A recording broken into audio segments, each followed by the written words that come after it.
lot of the way I encourage the team to think, it's really about being close to that consumer, which we all want to do, but being able to be nimble enough internally that you could truly move at the speed of culture. You always have to have process, but we can't be bogged down by process, especially in the creative process. We can't be so bogged down by process that we can't move at the speed that the consumer moves today. At Mekanism, we build iconic brands with soul and science. The soul is culturally relevant brand building, and the science is the always-on marketing activities that drive the bottom line. Learn more at Mekanism.com.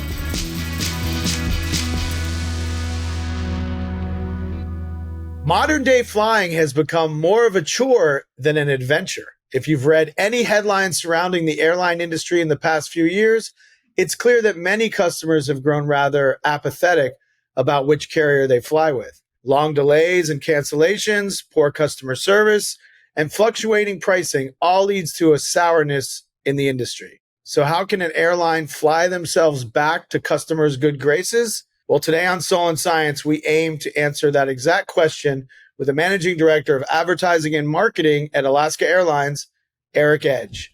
Eric is much more than just a marketer. He started his career as a flight attendant for United Airlines. Taking what he learned from providing value and services, he then transitioned to tech and led Meta's marketing operations in Europe. He then headed to Pinterest and was even a brand strategist in the early days of Instagram. In this episode, we'll examine why a brand that cares about its customers can create lifelong brand champions. We'll learn how to pivot when the industry takes a turn for the worse, and how gambling on new technologies can put you ahead of the curve in competing spaces. All right, good listeners, let's dive in and talk about the soul and science of airlines.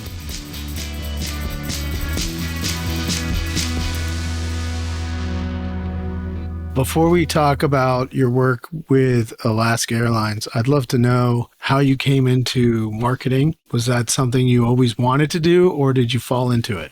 Yeah, I sort of fell into it. I was a poli-sci major. I thought I wanted to get into politics and started to dabble in that a little bit as I was going through school, and realized quickly that that was not where I wanted to spend the rest of my career. And it was funny, I had this moment early on where I left politics and actually went over to United Airlines, where I became a flight attendant. It was funny. It was like a midlife crisis, but I was only in my early 20s, and I said, let me try something new. And that started a whole different journey for me. I flew for a couple years and then went into management. And when I was there, that's where I started to dabble in the very beginnings of marketing. Many things along the way, but that led me to creative agencies. Spent a good chunk of my year in creative agencies, and then moved over to tech early on when Facebook was just starting. And that became an interesting journey to bring sort of this marketing mindset into tech. And that's where I spent the last part of my career. So is throughout tech. So it's been an interesting journey and not a linear journey. It's curved along the way, but it's always been grounded in consumer marketing and communications. Being a flight attendant, what was that like? Is that a tough job? Hey, listen, if you're your early 20s, it's amazing. Of course, it's a tough job. It's a very tough job. It's tough for the obvious reasons, travel. It's tough having to be that front line sometime of employee. And so I empathize with all of our flight attendants who are out there today, any frontline employee. But listen, the other part to it is when you're in your early 20s, it's an amazing job. You see the world, you meet people, I was in Europe almost every week. I got to, it's funny, I got to the point where I'd pick up groceries while I was in Europe and bring them home. And that would be my groceries for the week. So, oh my God, it's just this other reality, but it was incredible early on. What was the most impactful tech job that you had where you feel like you kind of grew the most? Oh my gosh. I grew through all of them. The interesting thing is I joined at times when it was early enough on that the rules were unwritten. And so if you think of when I went over to Facebook, Facebook was a growing platform. There were only a few thousand employees. I went over to Europe to launch the marketing function throughout Europe, and Facebook was not the number one platform in several countries across Europe. And so it was this moment of really trying to define ourselves. And there's so much you learn at moments like that. And that was amazing for me. That post Facebook, Well, still at Facebook, we acquired Instagram. And Instagram was this new platform. The user base was just growing. It was not the Instagram of today. Facebook was more dominant by that point than Instagram was. And we didn't know what to do with Instagram. We saw Instagram come in as an amazing photo platform, but we had no idea how to monetize it. And so some of that same idea of the rules are unwritten, let's figure this out together, was how we were approaching Instagram, right? I left Instagram and went over to Pinterest, and Pinterest was at the same place. Pinterest was still on the way to be to drive $1 billion in revenue. Nowhere near that when I came in. The rules were unwritten. We didn't quite know how to monetize. It was a lot of that same thing. And so every one of those times I learned, and then I went over to Postmates. And I think one of the most eye-opening things at Postmates was when we were going through the acquisition with Uber. And it was interesting because we were working on our IPO for a good chunk of that time, and so I was very core to that process. And you learn so much pulling together everything you need to pull together, the S1 and everything that goes into IPO prep. You learn about the depth of dynamics and sort of the revenue model of the business, and that was very eye-opening for me. That ultimately resulted in an acquisition, and you hit acquisition moments, and that in itself is a learning moment. So I don't know, Jason. I've had really key moments every single time that have sort of led me to where I am today. So when you were at Facebook before you went to Instagram, and Facebook, now Meta, bought Instagram, did that seem like a smart move? Because I know when it happened, people were like, "Whoa, that's crazy! They're way overpaying." Yeah, I mean that was the sentiment. It seemed like a fine move. It was. It was fun to see what people were doing with photos. That's kind of where it was. But it seemed like a really expensive move at the time. And then fast forward a few years and you realize it was probably the deal of the decade. Definitely. You were kind of, from what it seems like, a real change agent in tech. We got to expand to Europe. We need to operationalize Instagram. We need to build Pinterest up. We need to get Postmates ready for the next level. Did you take a lot of those skills to what you're doing now?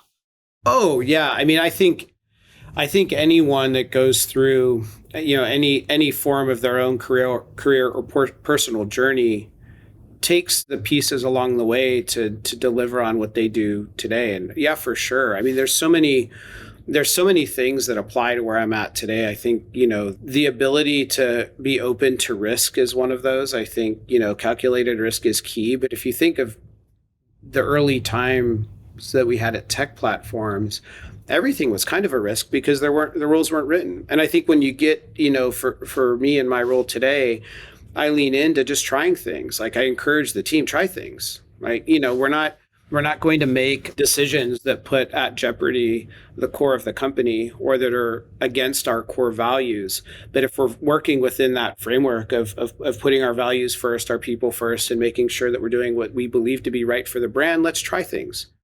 Let's try new things. And you all have seen that at Mekanism. Absolutely. Right? We've been on a journey the past few years and we've done things a little bit differently.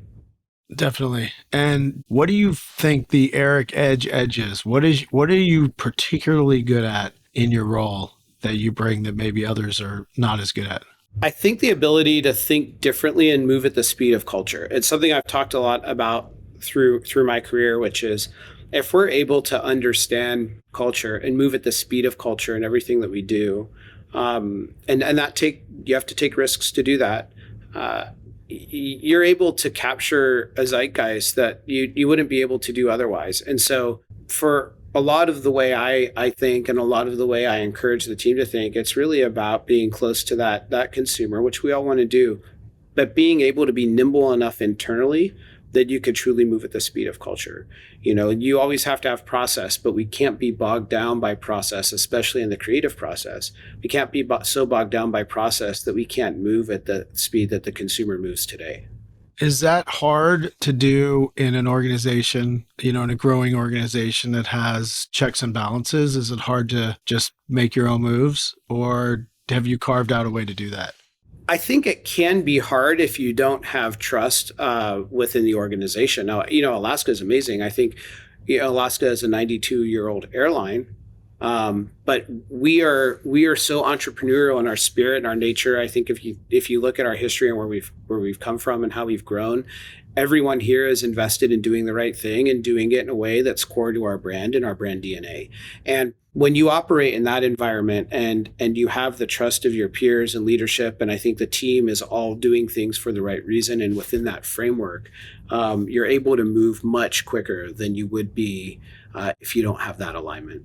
I think that's a big unlock, that you can move at the speed of culture, even in mid to large organization, if you have clear values as a framework. You almost need that container to know where you can go and where you can't. And without that, it's much harder, because I think a lot of companies don't update or define their values. And so it gets a little murky, and then you get kind of stuck.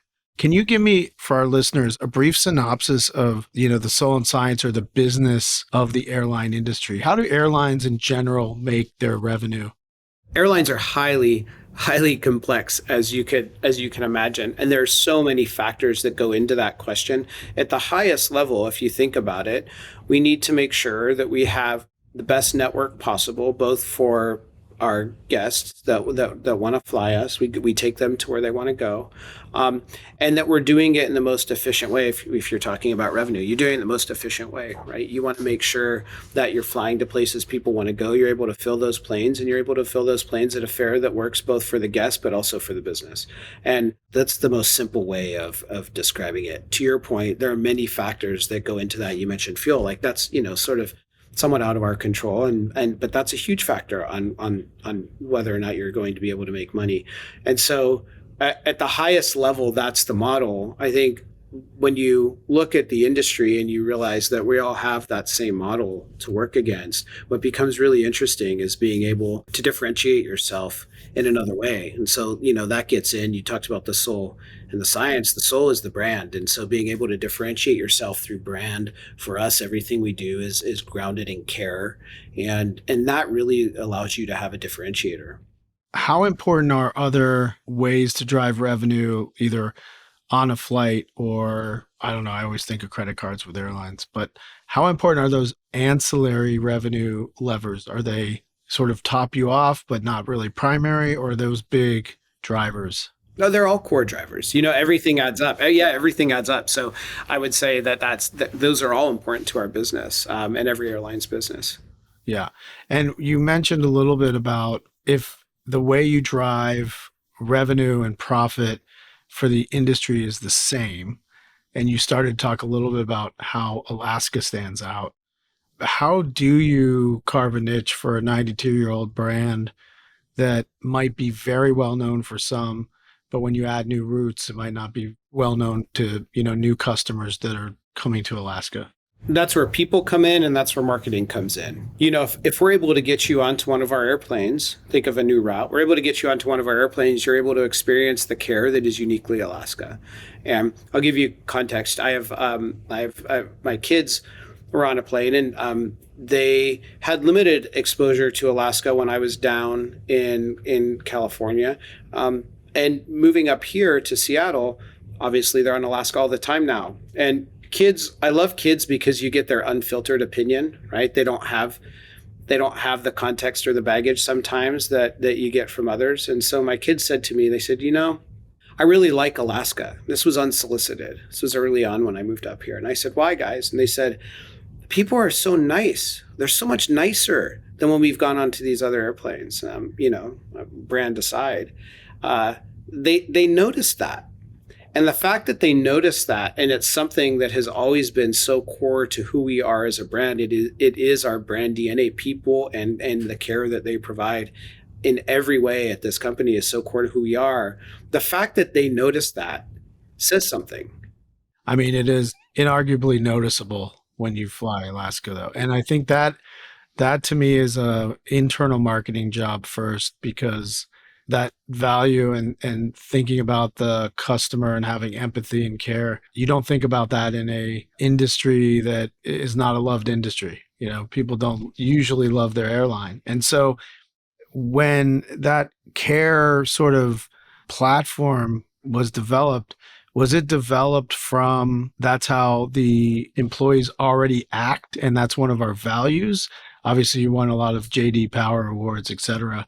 But did it become more about care through the marketing, or did the marketing unearth what the company was already about? No, that it was core to the company, I think. And this was pre me, but as they were developing sort of the word to encapsulate what is uniquely Alaska. And they looked back through our 92-year history. One thing stood out. It was the people, and it was the care that they provided. So you could think 92 years ago, the care was us providing a connection between air-dependent communities across the state of Alaska. We've grown since, and as we've grown, the one thing that's always rung true is that level of care and commitment has always been there. And so I think this wasn't we go back to your earlier question about how you move fast at the speed of culture. And you have to do that by being true to your core values and your brand. We did not force this in. It wasn't something where we said, you know what, there's white space. Nobody's touting themselves as the carrying airline. Let's go do this. This was us saying, what's uniquely us and what do we bring to the table? And, that would have been a multi-decade journey to try to force people into care. That wasn't what we do at all. Our people live that every day. So I think we leaned into that, put a word around it, put some structure, and really looked at what we do and brought that to life. And that has become the framework for our brand DNA. I think that's a good point, because sometimes in marketing and in marketing in the airline industry, you can come up with a marketing idea that you then have to force through the culture versus unearthing it and celebrating what's already there and then putting it out there. But, sometimes when you're stuck with a brand, you've got to manufacture something that then becomes your values versus the inverse, which I think is maybe why it's caught on and done so well. And, I think why Alaska's doing well and why customers keep coming back. Yeah, it's authentic. It's authentic. Yeah. Again, if I get you on a plane, you'll walk off, and more than likely, you're going to authentically say, "They cared. I liked that. People were nice." And what's interesting about that is, I think you notice it more because other carriers don't care. You know what I mean? It's a bit of a juxtaposition. Not that they don't care, but I notice on some airlines, it's not a great experience. Like, they're going through the motions. And I think the contrast also makes a little bit of added care for the customer more pronounced. Yeah, it's funny. We talk about onboard now. I was talking to a guest last week on one of my flights, and they were telling me how much they appreciate our customer service and being able to call in. And when they talk to somebody, they feel like that person cares and that they're committed to helping them with whatever it is. It just shows you that this actually this is who we are all at any touch point. The most forward facing is within the airport or on the plane, but even customer service, where you're just making a phone call, that team is so much lives these values that you see it at every touch point. So I don't know. I think if you experience that everywhere you go, and anytime you experience Alaska, then something's right. How do you filter out if someone doesn't live those values, or if, an employee doesn't buy into the philosophy? There has to be a way to correct that, right? Well, I think hiring's huge. You really want to make sure that people see what care is and what that means for Alaska, and that collectively you believe they want to deliver that care, and we believe they want to bring that care to the table. If they get in and realize that maybe something's not quite right, we have the framework to share with them on, like, here's what care means, and like, here are tangible ways that you could bring care to life. And maybe they didn't understand that coming in, and we try to help them understand and see what some of those tangible ways are, really, to create care for the guest. And I would say that's the way to do it. I would also say it's the when in Rome mentality, right? It's really hard not to care when everyone else around you is caring. You learn by seeing and watching your peers and the experience that they have with guests. There's something to that. And it becomes sort of habitual when everyone around you is doing it. One quick question I had on the business side is, you're in an industry where competitive pricing is very important, right? So if you're searching for a flight, if it's a little bit more on Alaska, but you love Alaska, you're going to pay for it. How does the industry work with price sensitivity? Again, this industry is highly complex in that. And I think what you will find generally is there's a lot of similarity in price on any given route because of how competitive the industry is. So, I'll give you an example. If you're driving through town and you pass 4 or 5 gas stations, you're probably all within a few cents of each other, right? Because if any one is totally out of whack, they will either be less appealing or more appealing to a customer. And so you have to, for me, I have to compartmentalize a little bit that operational side of the business and know that that's not something that as marketing I'm going to have control over. But what I can influence is making sure that we are top of mind whenever you get into that consideration set about booking. And those other factors, whether it's price or whether it's network utility, right? Do we even go to where you want to go? And more than likely we do, but if we don't, then we're out of the consideration set. And so how do we lean into that? How do I make sure that our guests know that we're part of the One World Alliance and that they have a great global opportunity to go to 1,000+ destinations? Like, that's huge. How do I influence those factors that I do have control over, so that when they get into that ultimate place where they're going to make a purchase decision, we are at the top of the consideration set? And that's a lot of what we work on my team. It's a lot of work to do fun work. Fun work. How do you think about the Soul and Science, which is building longer term brand building coupled with loyalty programs and CRM and kind of always on growth programs? Yeah. How do you balance those two things? Or even think about it as going with your speed of culture analogy and going with your gut and trying things versus over researching or looking at the data and finding the insights to support what you want to do. Like, I guess as leading the marketing, how do you balance those two things? Well, first I'll say I am a huge believer in all of those functions living under one roof.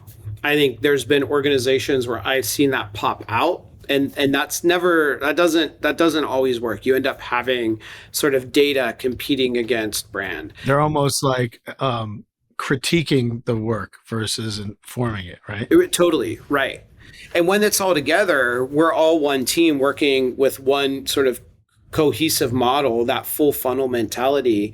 And the idea is that if we're able to do this brand work at the top of the funnel and we're able to focus on loyalty all the way through the funnel, the hope is that you create a halo effect and prime what you would then see in performance marketing. The two of those will look similar, they'll feel similar, but performance is really going to lean into, and lifecycle are going to lean into the tried and true methods that we know we need to be top of mind with you, and we need to make sure that we're there when you're making that purchase decision. But if we have also thought upper funnel and said we need to be in your consideration set first, then that is a much more streamlined process.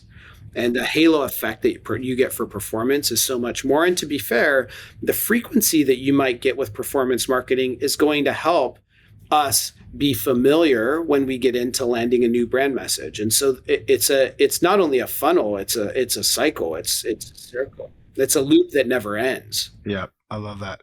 What's the hardest part of your job right now? There's this complexity within airlines, and it's also something I find joy in, which is no day is ever the same. You don't know, and you find this in other industries, but you don't know what's going to happen next. Meaning, I could wake up one day and see that an airline's added, a competitor's added new routes to somewhere, and maybe it was somewhere we were going to add new routes, or maybe it was somewhere that we were really leaning into to talk about that destination. And it just creates a different dynamic that you then need to say, oh, okay, the way we were talking about this, does that still work? Do we need to rethink this? And so you're always on your toes. And I think it has to do with just how competitive this industry is, but that every day is a new day. You just don't know what the day is going to bring. And so I actually thrive in that environment, but it could be challenging because sometimes you have to pivot. And I think the art of the pivot becomes really important. And it goes back to that moving within the speed of culture. It's actually not that hard to pivot if you're working within the framework of your values and your brand. And sometimes you have to do that. Did you learn the art of the pivot? Is that innate Eric Edge quality, or did you maybe through some of your tech journey that become a skill, a muscle that you worked out? Especially when I was younger, spontaneity and the ability to just kind of move and try something else. I've always been open to that. And I think that if I bring that into my professional life, what that means is that if something changes, it's not the end of the world to me, right? I'm not defeated by it. I'm simply giving pause for a second, saying, okay, what do we do next? What's the solution? How do we do this? And so, yeah, that is a quality that many people have. It's a quality that I believe I have. But there are moments. It's funny. I remember one very specific moment at Facebook. This sounds crazy now to tell this story, but I remember we had an all hands, and at this point, I don't know what year it was, but at this point, there were more than a few thousand people at the company. We all go out into this courtyard area, and basically the all hands was effective immediately. We are a mobile company. Now, mind you, everything we were doing at Facebook was building for desktop first. Our ad platform was on desktop. It was on the right side of the feed. The feed model was different. The whole thing was different. It was a desktop product, and overnight, Zuck came out and said, we are a mobile company. We have to build mobile. And I remember on the ad side of the business, people were freaking out. Like, how are we going to make money? Our money is made on the right-hand side of this web page. What do we do? We're going to lose. We're not going to be able to make money. It's going to take us years to figure out how we make money in a mobile environment. This was also early on. And it was funny because then there were another group of us who were like, yeah, this is where we're going. This is how the world is going to, we are going to be in this app culture. Like we have to win this. And like, I don't know how we do it, but we'll figure this out. And you could see there were two mindsets of like, oh my gosh, we're never going to recover. And Zuck made the worst decision and we're never going to make money. And the other side was like, yes, this is the future. And if we don't do this now, we're never going to do it and we'll be behind. And it was probably not only one of the core pivotal moments of Facebook, but it was one of those moments that was like, you can either sink or swim. I feel like that's happening to an extent in my industry, at writ large in all industries around AI right now. The adoption of AI and how you create content and move through productions and the speed and volume that you can generate, you've got to crack it and be ahead of it, or you're going to get left in the dust. Totally. You can listen. You and I could probably spend another 3 hours doing a podcast on the agency model and the evolution of agencies. I think mobile in itself was not adopted early on by agencies because there wasn't a model to make money in that type of sort of low production environment, right? And like to think back to those days is kind of crazy now.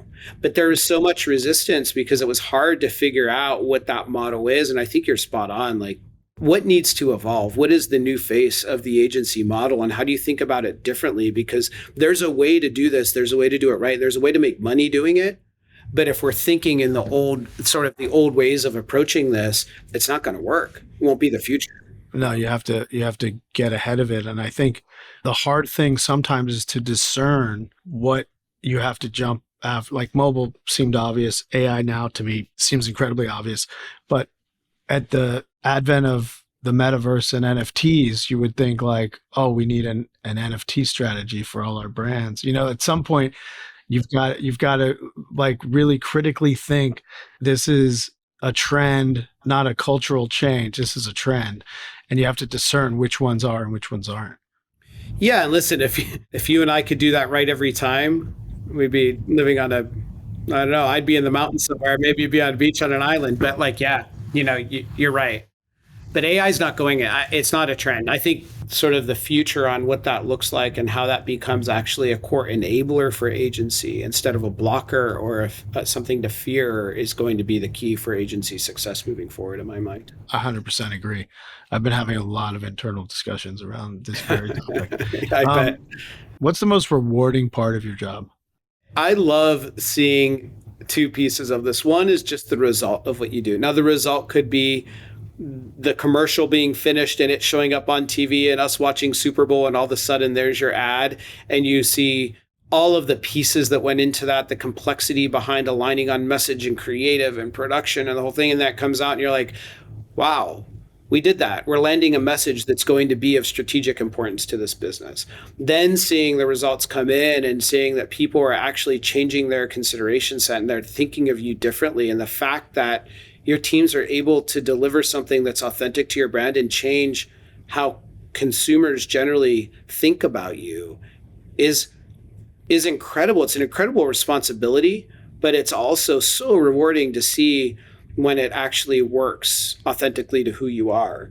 And then the second piece to that is the people. Like, I love showing work. I love showing results from our performance team. I love showing creative and people looking at it internally and saying, I can see that. I identify with that. There's something that I believe in there. This makes me excited for the brand. Like, the people are our brand. And when they get excited for what we do, that's rewarding to me. That makes me excited. I like that a lot. I mean, when you talk about the work, I'm completely biased, right? But I love, this is Alaska Airlines. I think that body of work, I was like, whoa, this is Alaska, but it feels different. I think, a lot of the insight around, younger generation putting value on a premium travel experience, because it's about experiences, right? Even if it means spending a little more, seems a little counterintuitive. And I think it was served up beautifully. I mean, I didn't work on it, so I am biased, but I can say that our team and your team, I think, did really amazing work. How did that kind of come about? And you were clearly using care as your, brand DNA and what you stand for, but also evolving it a bit. Care is the foundation in any of this. So care doesn't go away. And if you look at some of the work we were running the year before or the year before that, it was explicitly talking about care, right? We were very explicit in care because it was a new concept we wanted to land and put a word around and really give some context towards. But this year we said, listen, we believe care is at the foundation and the core of everything we do. But let's pivot a little bit to focus in on this suite of premium products that people might not know about. Some of these launched just before the pandemic, and you went into that. We just weren't talking about these products, and you see other competitors who have been talking about them for quite some time. And we thought, wait a second, there are these interesting facts and then consumer insights that we just haven't told stories about. One, if you look at it, outside of aircraft that are equipped with lie flat seats, we have the most legroom in first and premium class. We don't talk about that. People want legroom. We know that. We see it in research. And so why not get out and tell stories about that are uniquely Alaska, that are focused on this next generation of flyers, and that do it in a way that is us. That you see the new spots and creative.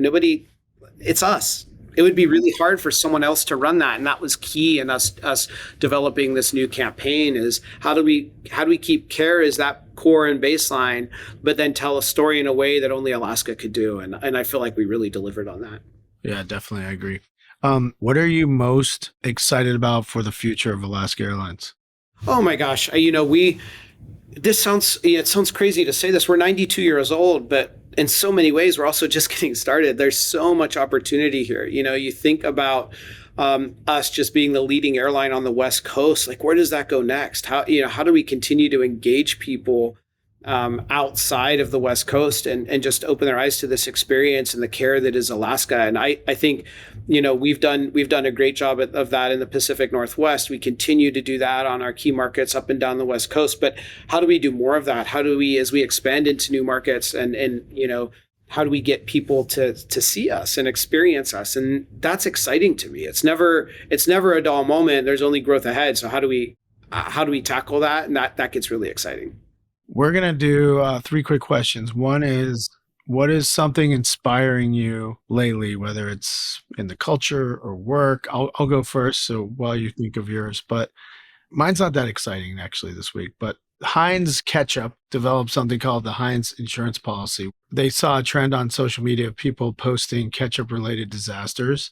And they made a list of a bunch of these, and they included from clothing stains to carpet stains to, getting in on the sofa. And if you document your own ketchup chaos, they sort of, it was happening and then they leaned into it very quickly. That's the speed of culture thing that you talked about. And then they reward you with like home cleaning services or laundry assistance or handyman services. But I just thought, marketing and advertising catch up is not the easiest gig in the world. When you think about Alaska Airlines or airlines as an experience, there's a lot of things you can do with it. And I just think that tapping into what a trend is or something that you're seeing and then amplifying it through your brand that makes sense for your brand. I just was like, okay, that's pretty smart because someone's using brand watch or doing listening or finding this, kernel of an idea to quickly capitalize on it. So I gave kudos to them for that. That's a good one. I mean, they should join forces with Tide and just blow that out of the water completely. Yeah, that'd be huge. There was something, this was something that we actually did last week. We launched a new route to Guatemala City. This was probably, I'll get this wrong, a few months back, maybe 6 months back at this time. But anyway, we launched this new route and we wanted to tell the story about how amazing of a country Guatemala is, and very specifically, once you get to Guatemala City, like what's at your fingertips? What is that experience that you have? And so we were leaning into that to try to figure out: is it the food? Is it their unique history there? What is it? And one of our flight attendants is actually from there, and he's an amazing flight attendant that does a lot for Alaska. And he we talked to him and said, hey. He was so excited that we launched this route. Can we follow you on your journey? And he said, I'm going to go home. He has family there. I'm going to go home and see my family. And we said, can we follow you on this journey? Oh, wow. That's cool. And so we sent our crew with him internally, our video crew, and flew down and he would, showcase the flight and the flight actually launching, and then went with him. And when we landed, went and visited his family and his town and his people and the culture and community and food. And the team just captured him being him. And he was talking about not only why Alaska was so important to him and the care, and now that we're connecting the communities in his own community. And we made this short film about it, and it was so inspiring to me because it's those moments when you give yourself pause and say, not only are you connecting people, you're bringing together community in ways that only an airline can do, and it was so inspiring, special, and it made me feel good about what we do every day and who we are as Alaska. Oh, that's great. I love that.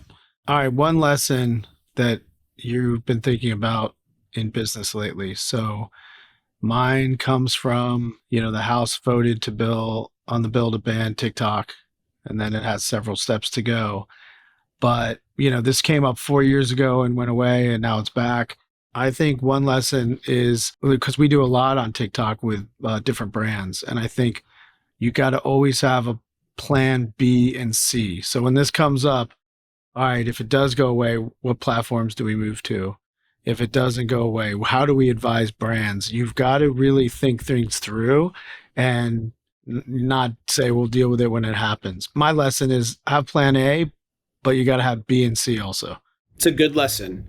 And mine actually builds on that, which is don't over pivot. Ooh, the over pivot. I like that. Yeah, not just the art of the pivot, the over pivot, which is like you see something and it's a trend. We talked about that. There's some of that metaverse stuff going on. Yeah. And all of a sudden brands were totally pivoting there. And you're like, well, that's not core to what you're doing right now. Learn, play there, maybe put a plan in place there, but don't over pivot. And I say that your example there with TikTok's a great one. Like, don't over pivot yet. Like, let's see what's going on. Have a plan, but don't overdo it. You be smart about the pivot. You don't need to pivot every single day. I love that. The art of the pivot, but don't over pivot, because there were people like that worked at Mekanism that they're like, I'm joining a startup metaverse agency, or I'm joining an agency that just deals in selling NFTs. And I was like, are you sure that's going to be around? And there's something there, but it's just a piece. It's not the whole yet. So yeah, it's a piece. I don't think you should go all in on that pivot. All right. My last question, then I'll let you go. But we double dog dare our guests to try something in the coming week, a new tactic or new strategy. So mine is to try a new tool this week, whether I used to design decks for clients back when we were tiny in, InDesign. And like I actually knew all the programs, right? Those days are way behind me, but I started, just creating stuff in Canva, which is like super easy. And my double dog dare is try one new tool this week. You don't have to be an expert at it, but just understand it and try to create something with it.